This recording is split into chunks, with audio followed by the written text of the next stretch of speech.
Baik, Assalamualaikum warahmatullahi wabarakatuh. Selamat datang di mata kuliah konseling gizi sesi kelima yang akan membahas tentang konseling gizi, gitu ya. Jadi kita akan mempelajari 4 sub pokok bahasan. Yang pertama adalah tentang konseling gizi itu sendiri, lalu apa yang dimaksud konselor gizi, lalu keterampilan konseling dan tata laksana konseling gizi.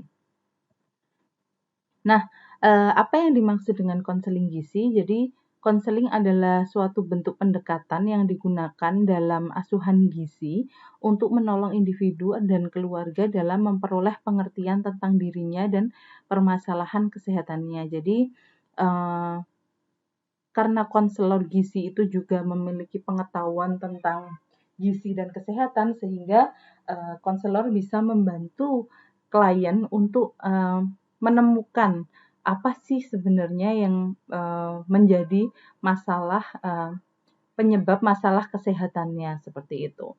Lalu yang kedua, mengambil langkah-langkah untuk mengatasi masalah gizinya. Jadi setelah klien menyadari, oh iya ternyata letak masalahnya adalah di sini, lalu bisa didiskusikan dengan konselor untuk kira-kira apa langkah-langkah yang bisa dilakukan untuk mengatasi masalah gizi klien tersebut. Lalu yang ketiga, memecahkan masalah terkait gizi ke arah kebiasaan hidup sehat. Jadi setelah kita memutuskan langkah-langkah apa yang akan diambil, selanjutnya bisa diambil keputusan gitu untuk menyelesaikan masalah gizinya. Jadi masalah gizinya diselesaikan supaya perubahannya itu adalah ke arah kebiasaan hidup yang lebih sehat. Nah, selanjutnya keterampilan dalam konseling gizi. Jadi ini nanti akan dibahas lebih lanjut di subbab yang lain gitu di slide selanjutnya. Nah, ini hanya overview saja. Jadi proses konseling gizi itu membutuhkan berbagai keahlian. Jadi untuk mendapatkan keterampilan konseling itu butuh penguasaan beberapa keahlian. Yang pertama itu di bidang gizi, jelas ya, karena kita melakukan konseling gizi, kita harus kompeten juga di bidang gizi.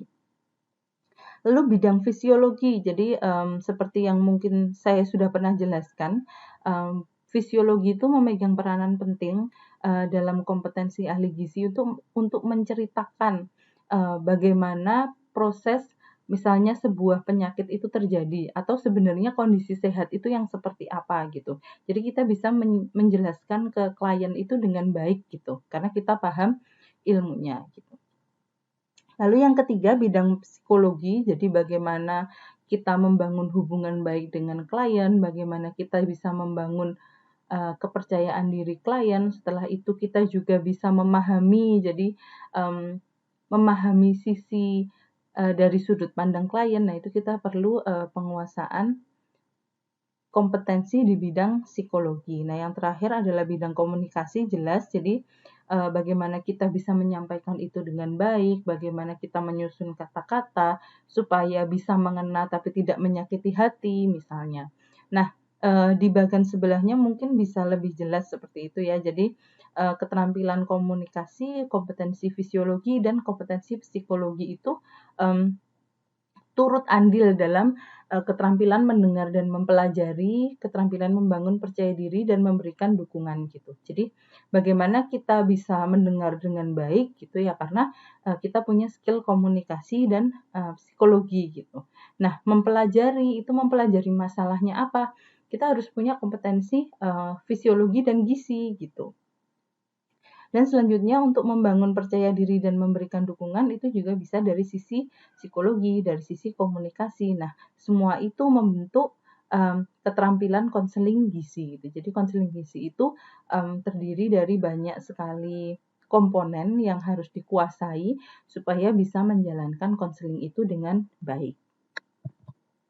Nah, ini juga ada proses asuhan gizi terstandar atau PAGT dalam konseling gizi. Jadi, kalau kemarin kita membicarakan di mata kuliah komunikasi, membicarakan konseling itu secara umum, nah yang sekarang kita membicarakan ini lebih khusus gitu ya tentang konseling gizi. Nah, Konseling gizi itu merupakan bagian yang tak terpisahkan dari proses asuhan gizi terstandar atau PAGT atau Nutrition Care Process atau NCP. Nah, ini nanti teman-teman akan belajar lebih dalam tentang NCP ini di semester selanjutnya gitu ya. Jadi ini kita akan mencoba mempelajari tapi belum terlalu dalam gitu. Nah, 4 langkah PAGT itu yang pertama adalah pengkajian gizi atau nutrition assessment, yang kedua adalah diagnosis gizi, nutrition diagnosis, yang ketiga adalah intervensi gizi, nutrition intervention, dan monitoring dan evaluasi gizi atau nutrition monitoring and evaluation gitu. Jadi ada 4 ini yang nanti harus dilaksanakan ketika melaksanakan konseling gizi. Nah, yang kedua, kita akan membahas tentang apa yang dimaksud dengan konselor gizi.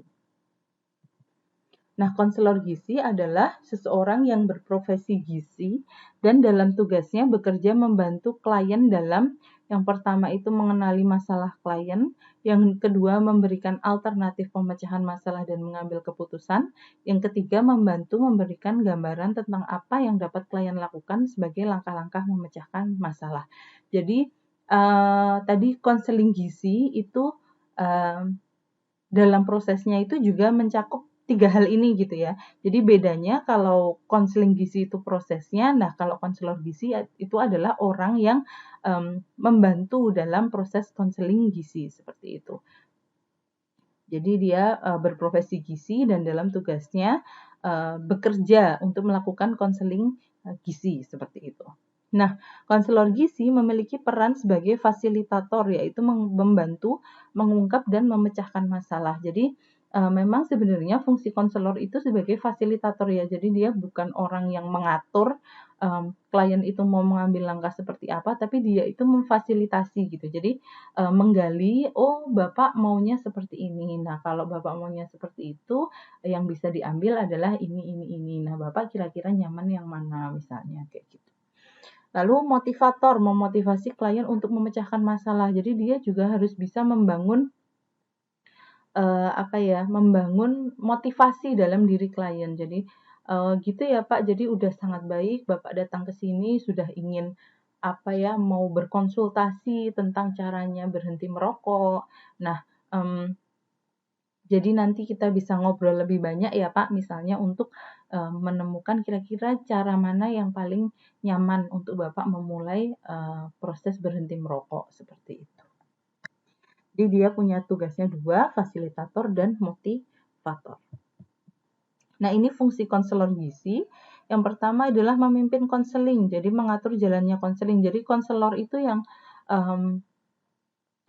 menjaga flow konseling itu berjalan dengan lancar gitu. Misalnya ketika datang ya konselor itu yang proaktif menyapa, setelah itu menjelaskan proses yang akan dilakukan, setelah itu menanyakan pendapat dan lain-lain hingga proses konseling berakhir, itu yang mengatur adalah konselor. Jadi mengatur prosesnya gitu ya, bukan mengatur keputusan klien untuk mengambil tindakan apa untuk pemecahan masalahnya gitu. Jalannya konseling saja yang diatur. Lalu mengkaji atau assessment yaitu melakukan pengkajian gizi meliputi antropometri, biokimia, klinis, dietary, health history. Jadi biasanya disingkatnya ABCD gitu ya, dan ada tambahan yang lain misalnya riwayat kesehatan atau info-info sosial budaya gitu biasanya juga ditanyakan gitu. Tapi utamanya itu ada 4 ini. Nah, ini yang di sebelah kanan itu adalah contoh cara kita menggali atau mengakses riwayat makannya gitu. Salah satunya dengan food recall seperti itu.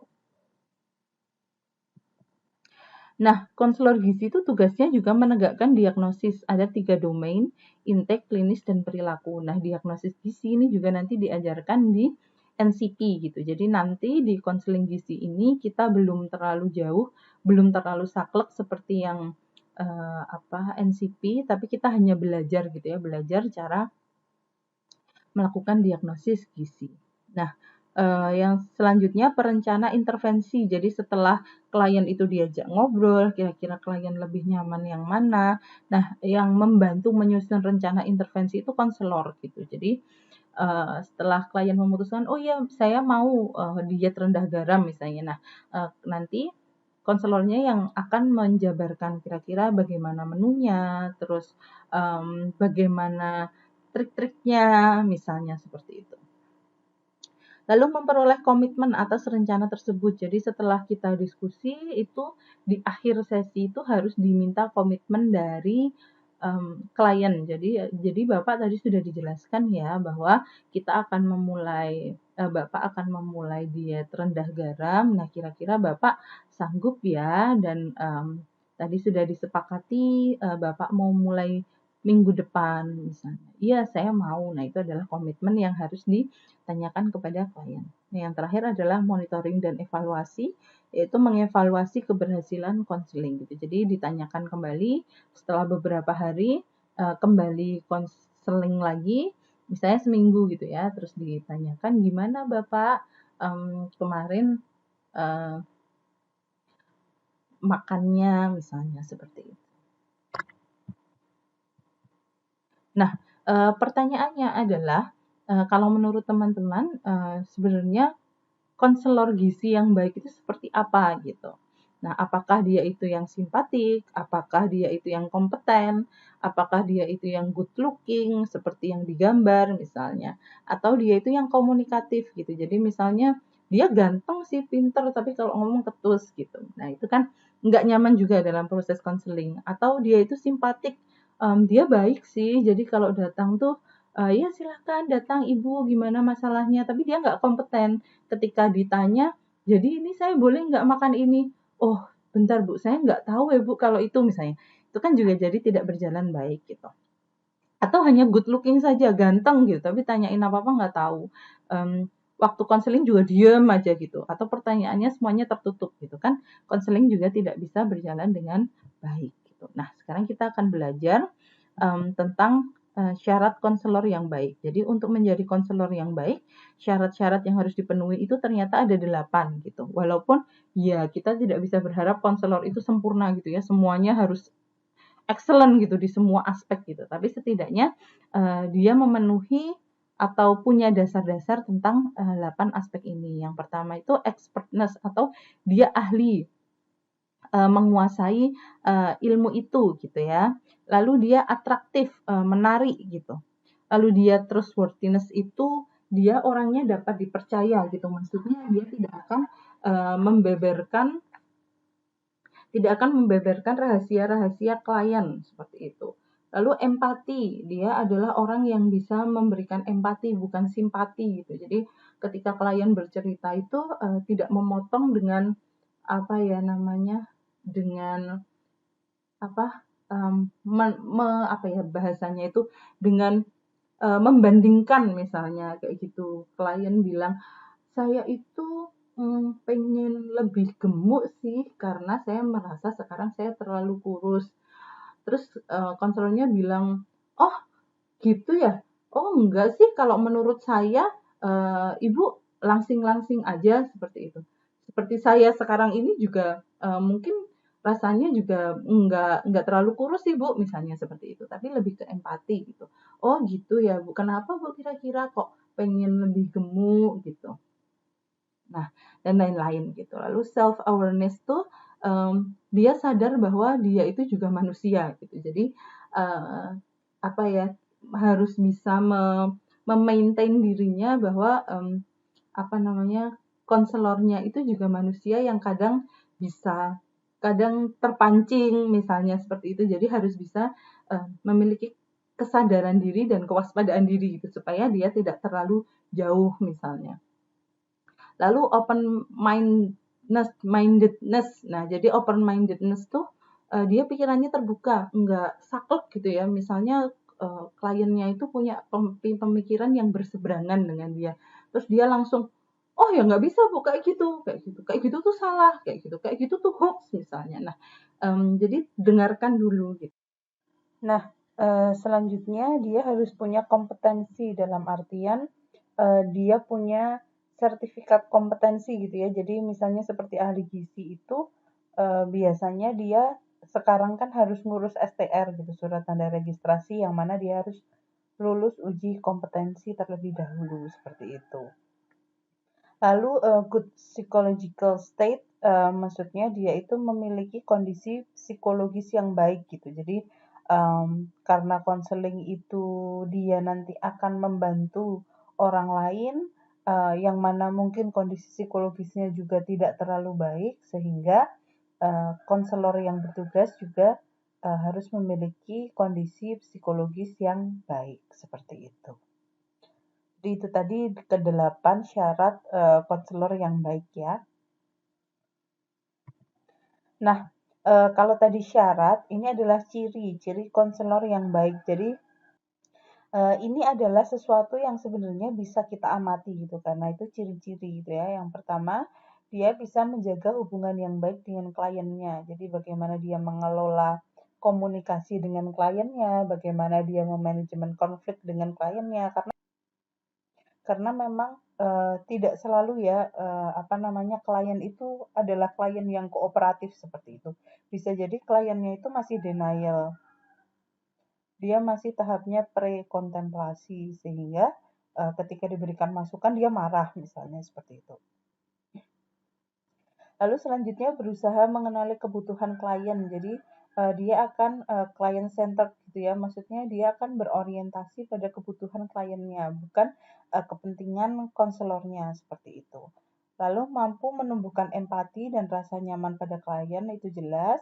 Mendorong klien untuk memilih cara terbaik untuk menyelesaikan masalahnya. Nah ini kadang kita terbawanya itu seperti konsultan gitu ya, kadang kalau ahli gizi itu. Jadi misalnya um, ketika memilih apa penyelesaian masalah untuk klien, kita cenderung kita yang memutuskan gitu sebagai konselor gitu. Jadi ibu seperti ini saja ya, ini harus dikurangi ya, misalnya seperti itu. Padahal sebenarnya konselor itu tugasnya adalah memfasilitasi klien. Jadi pilihan uh, yang bisa ibu ambil itu A, B, C. Nah sekarang itu kira-kira lebih condong yang mana misalnya seperti itu. Lalu mampu memberikan info dan saran yang relevan gitu. Jadi bukan hanya bisa menggali tapi tidak bisa memberikan info. Jadi bingung gitu ya. Jadi udah tahu masalahnya tapi saya mau ngasih info tuh info apa. Nah makanya di tahap ini memang perlu sekali seorang ahli gizi atau konselor itu menguasai ilmu um, gizi gitu ya, gizi fisiologi, sehingga dia bisa menjelaskan itu dengan baik untuk klien. Dan yang terakhir adalah mampu menjaga rahasia klien. Jadi nggak ember gitu ya. Kliennya cerita, lalu setelah itu dia ketemu sama temennya, dia cerita, tau nggak tadi tuh aku ketemu sama klien, tau ternyata dia itu, nah dia ceritakan seperti itu. Padahal seharusnya apa yang kita dengar saat sesi konseling yang mana itu adalah informasi-informasi sensitif, itu memang seharusnya dijaga dengan baik. Kecuali kita mau konsul ke teman tentang tadi itu mengalami masalah ini gitu. Masalahnya, jadi fokus ke masalahnya. Jadi dia itu misalnya seperti ibu yang baby blues syndrome ketika menyusui. Nah, itu kita perlu um, sharing dengan yang lain ya nggak apa-apa, tapi fokus ke masalahnya, bukan ke fokus isu-isu pribadinya klien seperti itu. Nah, kita sekarang masuk ke keterampilan konseling. Ya, tentang keterampilan konseling ini mungkin teman-teman sebenarnya sudah belajar ya waktu mata kuliah komunikasi kesehatan gitu. Nah, ini kita ulang saja untuk mengingat kembali tentang apa itu keterampilan konseling. Jadi, keterampilan konseling itu ada kemampuan mendengarkan dan mempelajari, lalu mengkaji riwayat kesehatan dan pola hidup seseorang, lalu membangun percaya diri dan memberikan dukungan seperti itu.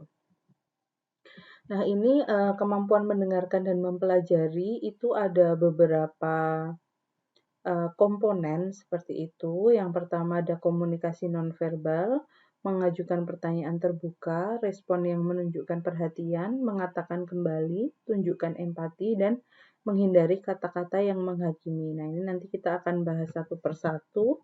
Yang pertama adalah bahasa nonverbal. Jadi yang dimaksud nonverbal itu adalah tidak diucapkan seperti itu ya, tidak melalui lisan, tapi ada gesture atau dia itu seperti tindakan yang menunjukkan bahwa kita itu memperhatikan misalnya seperti itu. Kita itu menghargai apa yang diucapkan klien. Nah, ini biasanya untuk memaksimalkan bahasa nonverbal itu bisa dilakukan hal-hal seperti ini. Misalnya singkirkan penghalang gitu. Misalnya meja, kertas, dan benda-benda lain yang memberikan jarak antara konselor dan klien atau menghalangi pandangan. Jadi biasanya kalau konseling itu memang tidak ada meja gitu ya di antara klien dan konselor gitu, sehingga ada tidak terhalang gitu, tidak terhalang. Apalagi ketika melakukan konseling, konselor itu diharapkan tidak menggunakan buku misalnya atau apa saja yang menjadi penghalang antara klien dan konselor gitu. Misalnya ketika klien bercerita, konselornya mengangkat kertas gitu, membaca sesuatu seperti itu. Jadi tidak ada kontak mata misalnya. Lalu usahakan kepalanya sama tinggi, jadi mencari posisi di mana posisi kepala sama tinggi untuk kenyamanan dan kontak mata. Jadi jangan sampai ketika konseling itu konselornya di atas, kliennya di bawah gitu. Bisa jadi ketika kita home visit, misalnya terus di sana kursinya terbatas misalnya, terus yang kliennya duduk di bawah, udah Mbak duduk di atas aja gitu. Nah, terus jadi tidak sejajar. Nah, itu biasanya kurang nyaman. Nah, baiknya kalau seperti itu, nggak apa-apa saya di bawah aja gitu. Pokoknya cari posisi di mana bisa sejajar dengan klien dan sediakan waktu. Jadi konseling itu nggak bisa berjalan efektif kalau terburu-buru gitu. Jadi ketika kita melakukan konseling itu konselor itu menunjukkan bahwa dia itu memang menyediakan waktu untuk klien gitu. Jangan sebentar-bentar lihat jam. Jangan sebentar-bentar kelihatan gelisah gitu. Kayak duduk diam liatin kliennya terus kayak ayo cepet selesai kayak gitu seperti itu. Jadi tetap melakukan konseling dengan penuh perhatian gitu ya. Dan ini ada juga memberi perhatian. Kalau di sini memberi perhatiannya dalam konteks misalnya waktu itu kliennya menangis ketika menceritakan kondisinya. Nah, bisa juga kita memberikan misalnya bantuan praktik, misalnya memberikan tisu, mengambilkan tisu seperti itu, atau sentuh dengan wajar. Kalau jenis kelaminnya sama, bisa misalnya ditepuk pundaknya, misalnya sabar ya Bu, misalnya seperti itu. Nah, ini mengajukan pertanyaan terbuka. Jadi, ada pertanyaan yang memang sifatnya tertutup gitu, di mana dia jawabannya cenderung ya atau tidak, jawabannya singkat. Misalnya, Ibu suka teh? Jawabannya iya atau tidak, seperti itu. Nah, kalau pertanyaan terbuka, itu jawabannya bebas sesuai pendapat klien. Contohnya, gimana Bu? Apa bisa diceritakan kalau di rumah itu biasanya mengkonsumsi minuman apa saja? Seperti itu. Jadi nanti ibunya akan menceritakan lebih banyak, "Oh kalau saya ya kadang-kadang teh Mbak, tapi nggak terlalu suka. Biasanya saya lebih sering air putih," seperti itu misalnya. Nah, pertanyaan terbuka itu mendorong klien untuk lebih banyak bercerita. Karena dalam proses konseling seharusnya klien itu yang lebih banyak bercerita. Jadi tugas konselor itu membantu klien bercerita, bukan konselornya yang malah banyak cerita gitu ya. Nah, semakin komprehensif informasi yang didapatkan, analisis masalah semakin presisi, tepat sasaran, sehingga solusinya lebih efektif. Nah, ini mungkin juga sudah pernah lihat bahwa ada seorang mahasiswa datang ke ahli gizi karena MAH kronis yang berulang. Oleh dia, diminta bertemu ahli gizi untuk konseling supaya gejala gastritisnya membaik dan tidak berulang. Nah, ini adalah contoh komunikasi yang pertama. Jadi misalnya ahli gizinya nanya, Mbak Aini ada gejala MAH ya? Jawabannya iya. Suka telat makan atau ada pikiran yang membuat stres? Enggak sih, Bu. Oh iya Mbak, nanti dihindari dulu makan pedas dan usahakan istirahat cukup ya. Ya Bu, jadi jawaban klien itu cenderung pendek gitu ya. Nah, kita bandingkan dengan contoh komunikasi yang kedua. Halo Mbak Aini, apa bisa diceritakan yang dirasakan apa? Seperti itu. Oh iya Bu, ini saya diminta dokter ke ahli gizi karena mah saya berulang Bu. Oh gitu, biasanya kapan tuh muncul mahnya? Ya, kalau saya telat makan, Bu, atau makan pedas Korea-Korea gitu. Oh iya, lah kok telat makan kenapa? Sibuk sekali kah? Em, enggak sih, Bu, kalau pas stres aja gitu. Berat ya sekarang kalau online atau ada hal lain yang membuat tidak selera makan, kangen sama orang tua mungkin. Nah iya Bu, kadang suka kepikiran terus nggak enak makan. Biasanya kalau di rumah apa-apa sama ibu, sekarang di sini sepi misalnya. Nah, em, di sini bisa kita amati perbedaannya gitu ya antara komunikasi satu dan komunikasi dua. Nah, di contoh ini lebih banyak informasi yang didapatkan, sehingga pilihan yang diberikan dapat lebih tepat sasaran. Nah, ini di mana letak kesalahan komunikasi yang pertama. Pada contoh komunikasi satu, pertanyaan semuanya disampaikan dengan pertanyaan tertutup gitu. Nah, memang kadang sulit ya ketika kita harus menyampaikan semuanya dalam pertanyaan terbuka gitu. Hanya saja biasanya kita akan selalu berusaha mengarahkan ke pertanyaan yang terbuka gitu. Jadi misalnya ketika proses konseling itu kita misalnya menanyakan pertanyaannya tertutup gitu. Oh, misalnya seperti ini. Jadi ibu kalau menyusui lebih sering pagi ya gitu. Ibunya jawab iya. Nah, nanti kita susul dengan pertanyaan terbuka. Oh, gitu. Kalau selain itu, kira-kira menyusuinya kapan saja, Bu? Gitu. Nah, jadi setelah itu ada lanjutannya gitu. Kalau sudah terlanjur menyampaikan yang pertanyaan tertutup. Nah, yang kedua kesalahannya adalah konselor terburu-buru memberi saran karena tidak mendapatkan informasi yang cukup. Jadi yang pertama itu jawabannya kliennya iya, enggak sih Bu, oh iya Bu, kayak gitu. Nah, dengan seperti itu konselornya nggak sabar. Oh ya udah deh kalau masalah mah pasti sarannya seperti ini gitu. Nah, jadi konselornya terburu-buru, sudah tahu kalau masalahnya adalah mah, setelah itu memilih untuk ya udah langsung dikasih saran aja seperti itu. Nah, konselor yang menyimpulkan dan memutuskan apa langkah selanjutnya untuk klien. Jadi karena dia komunikasinya tidak efektif, gagal mendapatkan info, setelah itu karena bingung dia mungkin ya udahlah konselornya yang memutuskan. Jadi ya udah Bu, Mbak dikurangi ya makan pedas-pedasnya gitu. Padahal sebenarnya kalau proses konseling kan tidak seperti itu ya, jadi lebih kepada kita menawarkan. Jadi Mbak, kalau mah itu biasanya karena makannya terlalu sering yang pedas, misalnya jadi memicu asam lambung, bisa pedas atau asam. Yang kedua, bisa karena Mbak juga stres misalnya, atau bisa kombinasi keduanya. Ketika Mbak stres, setelah itu akan cenderung makan-makan yang pedas. Nah, sekarang dari sebab-sebab itu kira-kira menurut Mbak yang paling menyebabkan yang mana? Oh ya, kayaknya kombinasi Bu, misalnya seperti itu. Nah, kalau seperti itu, kira-kira kalau Mbak bagaimana? Apa yang akan dilakukan? Seperti itu. Jadi, biarkan kliennya itu memutuskan, seperti itu. Jadi ingat kembali perbedaan konseling dan konsultasi. Nah, ini kita ingat kembali bahwa um, kalau konseling itu memang membantu klien menganalisis masalah dan memberi alternatif. Jadi kita yang diberikan hanya alternatifnya aja gitu. Beda dengan konsultasi yang konsultan itu yang menyelesaikan masalah klien gitu. Itu gini aja, gini aja, gini aja misalnya. Lalu konseling itu juga mempelajari dan membangun rasa percaya diri gitu. Jadi kita support klien untuk bisa percaya diri.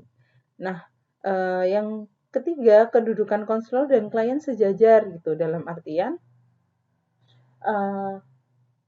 apa ya? Konselor itu tidak menunjukkan bahwa dia lebih tahu gitu untuk apa yang terbaik buat klien. Kalau secara keilmuan mungkin memang lebih tahu ya, tapi apa yang terbaik buat klien tuh konselor itu tidak tidak boleh menunjukkan bahwa dia yang paling tahu apa yang terbaik buat klien gitu. Misalnya ketika kita menawarkan ke pasien lansia misalnya, ibu karena ibu ini ada hipertensi, um, yang bisa dilakukan adalah seperti ini, misalnya menghindari makanan yang berpengawet atau cepat saji seperti itu. Lalu juga bisa juga dengan mengurangi garam misalnya. Terus ibunya bilang, "Oh, saya tuh nggak bisa Mbak kalau makannya nggak asin tuh," misalnya. Terus kita sebagai konselor bilang, ya tapi memang seperti itu Bu infonya, jadi Ibu harus ngikutin, kalau misalnya nggak mau ngikutin, ya nanti memang akibatnya Ibu bakal tensinya naik lagi, misalnya seperti itu. Nah, itu kan menunjukkan bahwa konselor itu lebih lebih paham daripada kliennya seperti itu, dengan cara menyampaikannya seperti itu. Walaupun mungkin secara keilmuan konselor itu lebih mumpuni, lebih paham, tapi ketika kita menyampaikan itu tetap kita harus mensejajarkan posisi kita. Jadi dengan cara memfasilitasi tadi, misalnya seperti ini. Oh gitu Bu, jadi Ibu merasa kalau apa masak atau makan itu harus yang rasanya tajam gitu ya Bu. Oh iya, terus karena tadi sudah saya jelaskan tentang penyebab tensinya tinggi, yang salah satunya juga karena mengkonsumsi garam yang menyebabkan masakannya jadi asin. Kalau menurut Ibu bagaimana?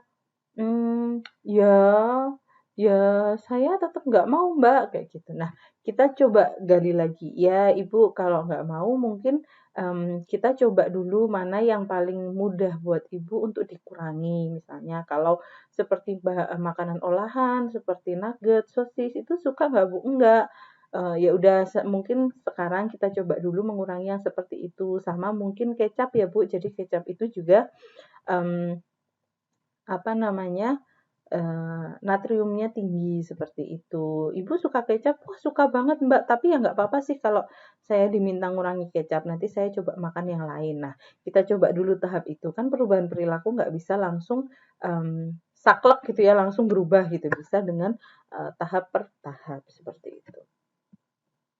Nah, kita harus memahami sebagai konselor bahwa terdapat latar belakang kompleks dari setiap perilaku manusia yang tampak gitu. Jadi apa yang terlihat di hadapan kita itu belum tentu itu exactly masalahnya gitu. Misalnya kayak gini. Ini contohnya, bagaimana menyusuinya, Bu? Saya sambung susu ibu, susu Bu, ASI saya nggak cukup, dia rewel terus. Nah, itu bukan semata-mata karena ibunya memang mau gitu, memang mau memberikan formula, tapi kita harus gali dulu, sebenarnya masalahnya ibu ini apa sih kok dia sampai memberikan formula? Ternyata masalahnya kompleks gitu. Ketika dia lahiran itu dari rumah sakit sudah dibawain paket gitu ya, merchandise dari produk susu formula, yang mana itu seharusnya melanggar kode etik. Lalu ibu sudah stres di awal-awal menyusui, mungkin ASINya nggak lancar, suami juga tidak peduli, kan menyusui itu urusan perempuan, saya mau bantu, bantu apa? Seperti itu. Padahal sebenarnya dukungan suami itu sangat diperlukan dan banyak yang bisa dibantu seperti itu. Lalu misalnya mertua yang mungkin belum teredukasi gitu, niatnya sih baik, misalnya, khawatir kalau bayinya nangis terus. Nah, akhirnya nawarin dikasih, botol DOT dengan susu formula misalnya. Nah, itu kan kompleks gitu. Sebenarnya ibunya mungkin nggak mau ngasih formula, tapi karena ada latar belakang yang kompleks itu, akhirnya dia memutuskan, sepertinya ini jalan yang terbaik deh, seperti itu. Nah, sebagai konselor kita harus gali itu dulu gitu. Nah, kalau menurut Ibu, kenapa kok kemarin akhirnya memutuskan memberikan, susu formula? Soalnya ASI saya tuh nggak cukup. Oh gitu. Kalau menurut Ibu apa yang membuat Ibu merasa ASINya nggak cukup? Ya soalnya anak saya tuh rewel terus. Oh baik Bu. Jadi menurut Ibu kalau anak rewel itu, ya ASINya nggak cukup ya. Iya. Terus kalau tanggapan orang-orang di sekitar itu bagaimana Bu? Suami misalnya atau tinggal sama siapa Bu? sama mertua. Oh ya, bagaimana tanggapan mertuanya? Nah, nanti kita akan dapat gitu, dapat masalahnya. Nah, setelah dapat masalahnya, itu bisa kita infokan. Jadi, Bu, kalau ASI cukup atau tidak itu dilihatnya bukan karena bayi rewel atau enggak, karena ya namanya bayi bisanya nangis, Bu, kalau dia minta makan juga nangis, dia pipis juga nangis, seperti itu. Nah, mungkin bisa dilihat dari banyak faktor yang lain, misalnya jumlah pipisnya, kenaikan berat badannya, seperti itu. Nah, kira-kira Ibu bagaimana? Sudah menimbang atau belum? Sudah, oh iya, bisa diinfokan perkenaikannya berapa? Nah, seperti itu. Jadi akhirnya kita bisa gali dan berikan saran yang sesuai masalah ibunya. Nah, respon yang menunjukkan perhatian dan mengatakan kembali. Berikan respon yang menunjukkan bahwa konselor memperhatikan, misalnya mengangguk, kontak mata, bereaksi sederhana seperti tersenyum, lalu katakan kembali secara singkat apa yang telah klien sampaikan. Jadi misalnya, jadi gini Bu, saya itu mulai merokok karena saya itu merasa kesepian misalnya. Oh, jadi Mas mulai merokok karena merasa kesepian. Iya, nah itu salah satu uh, cara mengatakan kembali seperti itu. Dan tunjukkan empati bukan simpati. Jadi empati menunjukkan bahwa kita merasakan, bahwa kita paham perasaan klien. Simpati menunjukkan kita merasakan hal yang sama.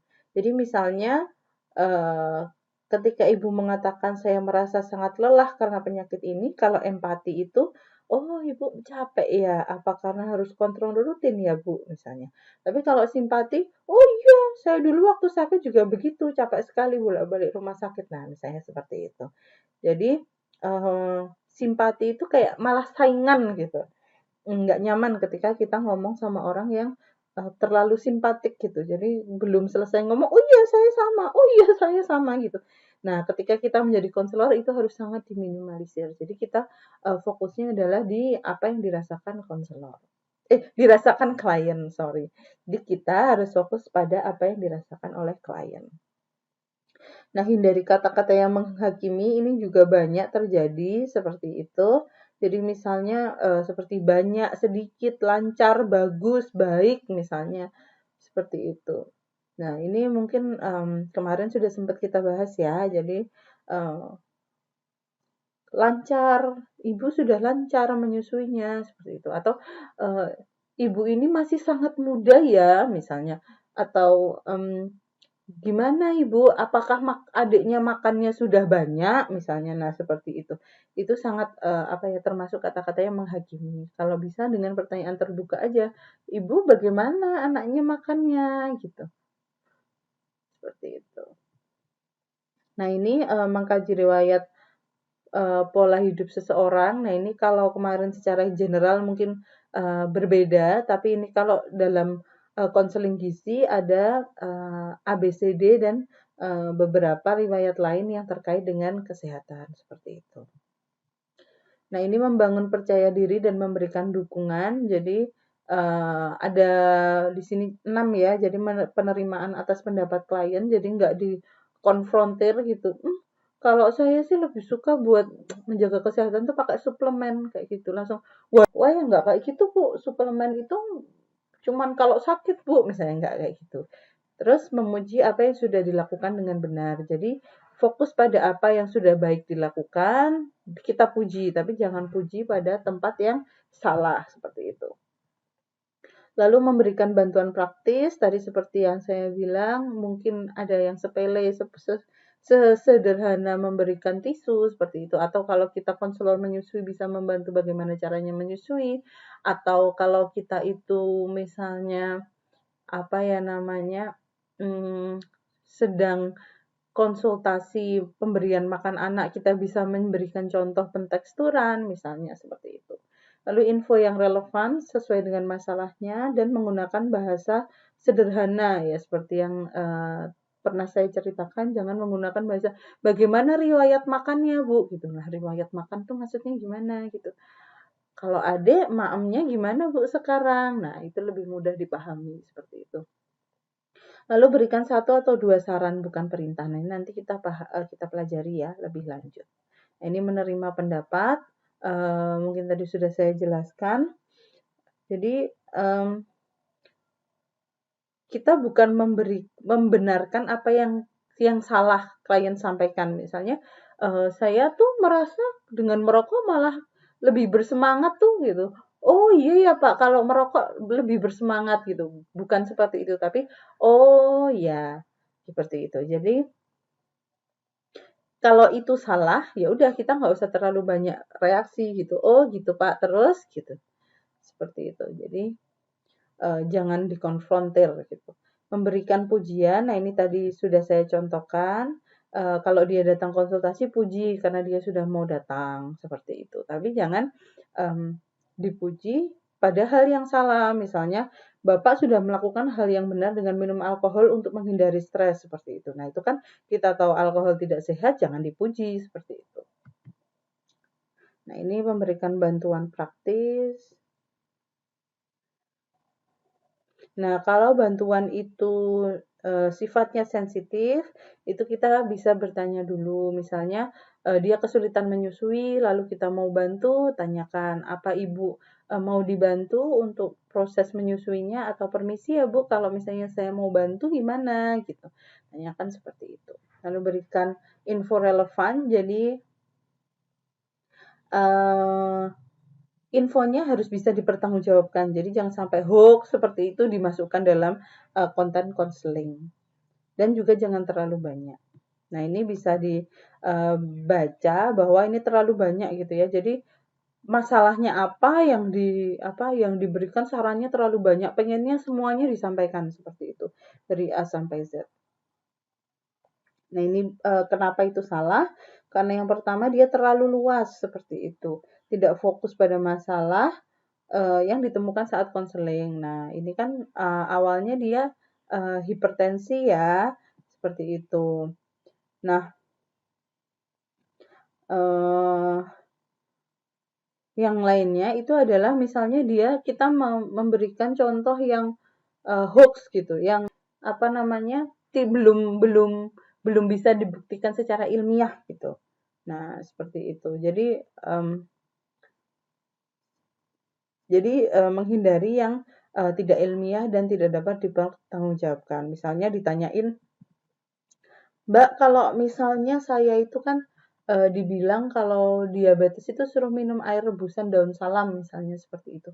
Nah, kalau kita tuh memang belum tahu, secara keilmuan kita tidak pernah mendengar bahwa, "Oh, diabetes bisa diobati dengan rebusan daun salam," ya jawab, "Oh, kalau sepengetahuan saya belum belum pernah membaca, Pak," seperti itu.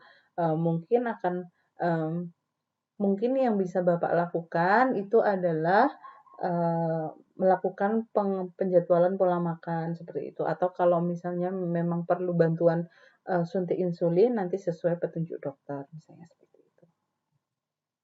Nah, ini menggunakan bahasa sederhana, jadi ini cukup jelas ya. Kita harus menyadari bahwa kompetensi, kita itu untuk menjembatani antara teori dan praktik gitu. Teorinya mungkin cepat, eee Teorinya mungkin cepat ya, jadi perkembangan ilmu pengetahuan cepat gitu perkembangannya. Nah, tapi kita nggak bisa langsung, menyampaikan itu kepada masyarakat, di mana, di masyarakat itu, apa, perkembangan pengetahuan itu lambat gitu. Jadi, mmm, sehingga kita harus menjembatani itu dengan baik gitu. Sehingga gunakan bahasa-bahasa yang mudah dipahami oleh klien. Misalnya menghindari istilah-istilah medis, misalnya apendisitis, gastritis misalnya. Nah, atau istilah asing misalnya salty, oily misalnya kayak gitu. Atau kita bilang, "Jadi jangan terlalu banyak makan junk food ya, Bu," seperti itu, junk food ya. Mungkin sebagian ibu tahu, sebagian nggak tahu, harus disampaikan. Jangan terlalu banyak makan yang, mungkin ibu bisa menghindari, mmm makanan-makanan yang siap saji untuk anaknya, misalnya, burger, pizza, seperti itu. Mungkin bisa diarahkan ke yang, lebih sehat misalnya. ini berikan saran, berikan info yang relevan, tambahkan 1 sampai 2 saran, seperti itu. Nah, ini yang saya berikan biru itu adalah sarannya. Kalau Bapak ingin tensinya normal, bagaimana jika dikurangi dulu ya Pak merokoknya sama minum kopinya? Nah, yang memutuskan adalah klien. Nah, kalau yang bawah ini adalah perintah. Mau rokoknya berhenti dulu ya Pak, kopinya juga kalau pengen tensinya nggak naik lagi. Nah, itu biasanya klien akan cenderung menolak gitu. Walaupun ketika klien itu memang pengetahuannya sudah bagus, biasanya bisa menerima seperti itu. Tapi kita sebagai konselor harus menggunakan bahasa yang baik gitu, menggunakan bahasa yang sifatnya saran, bukan perintah. Oke, kita akan lanjut ke tata laksana konseling gizi.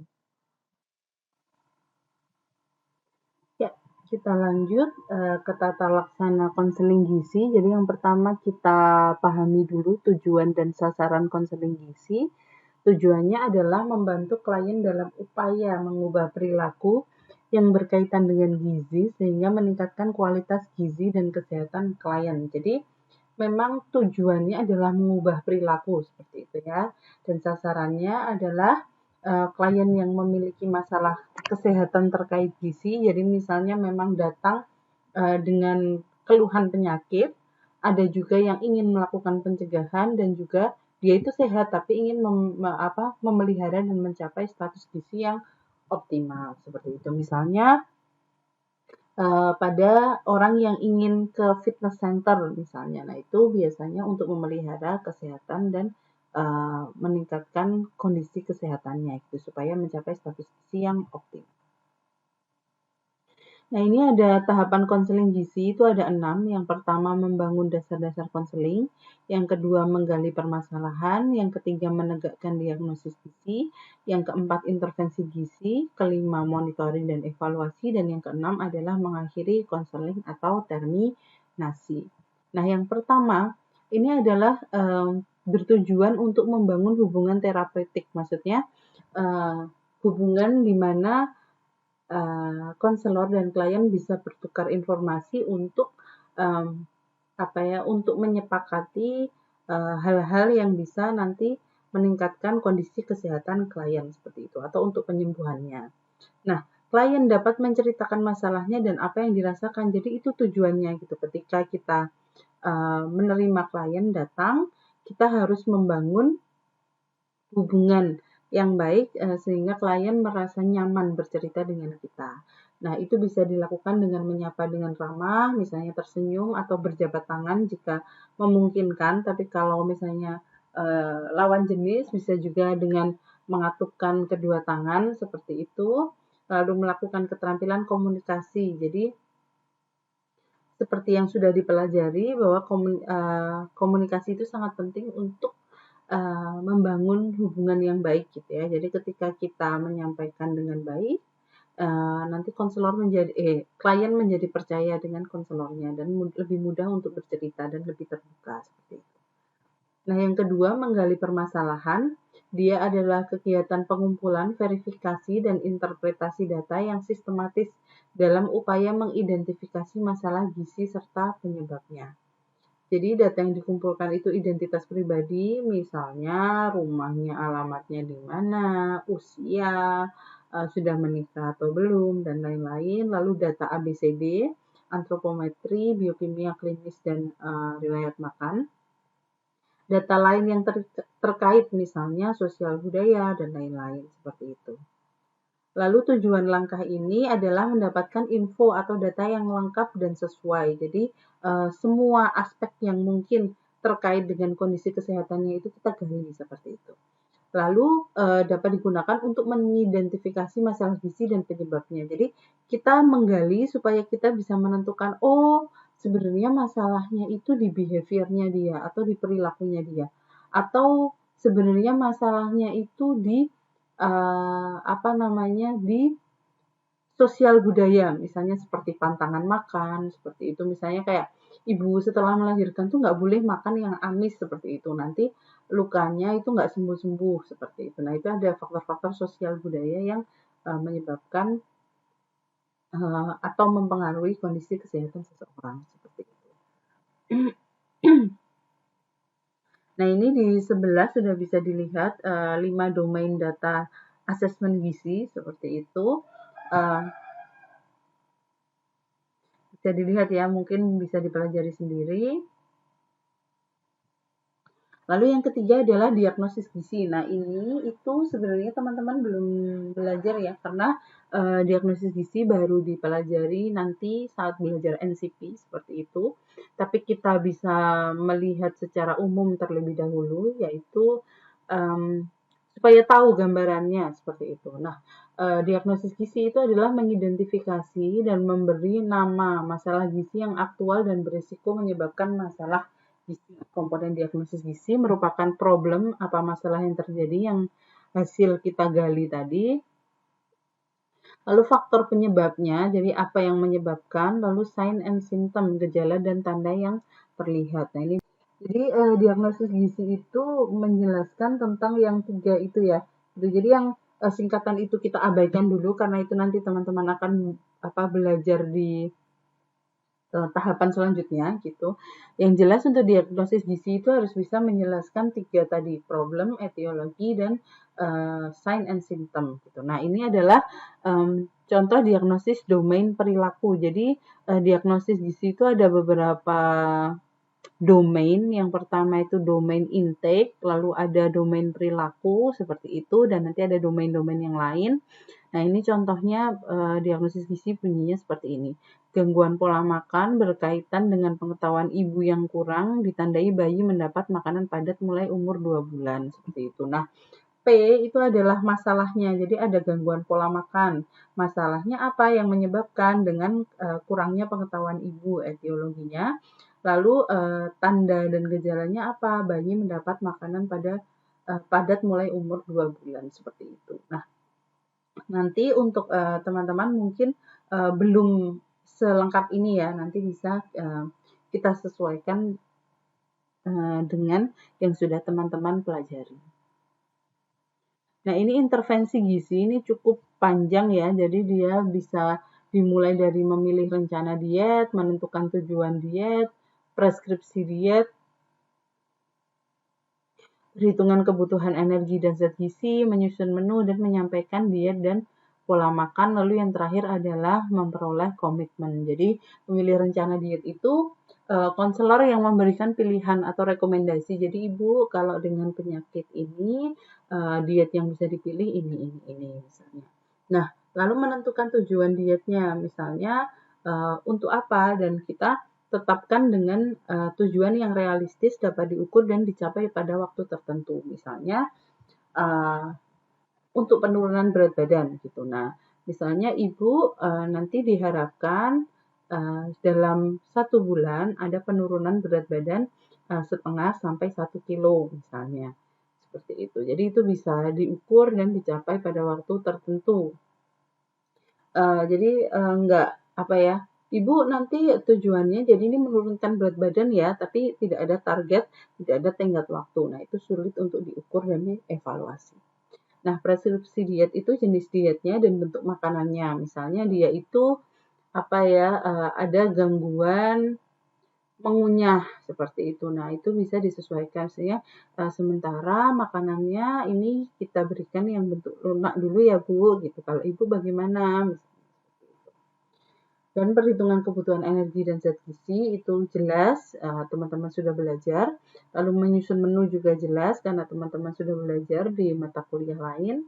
Lalu menyampaikan rencana diet dan pola makan. Jadi tadi sudah berdiskusi panjang, lalu diutarakan lagi tentang hasil rancangan diet yang telah dibuat. Jadi ibu nanti dietnya jenisnya ini, kebutuhan energinya sekian, dan kalau misalnya ini diurai jadi menu, itu menunya contohnya seperti ini. Nanti ibu bisa sesuaikan dengan bahan makanan yang ada di rumah misalnya.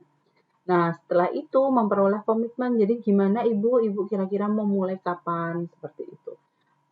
Jadi karena komitmen dari klien sangat mempengaruhi keberhasilan rencana diet seperti itu. Jadi kita harus memastikan bahwa klien memiliki komitmen dengan apa yang sudah kita diskusikan seperti itu.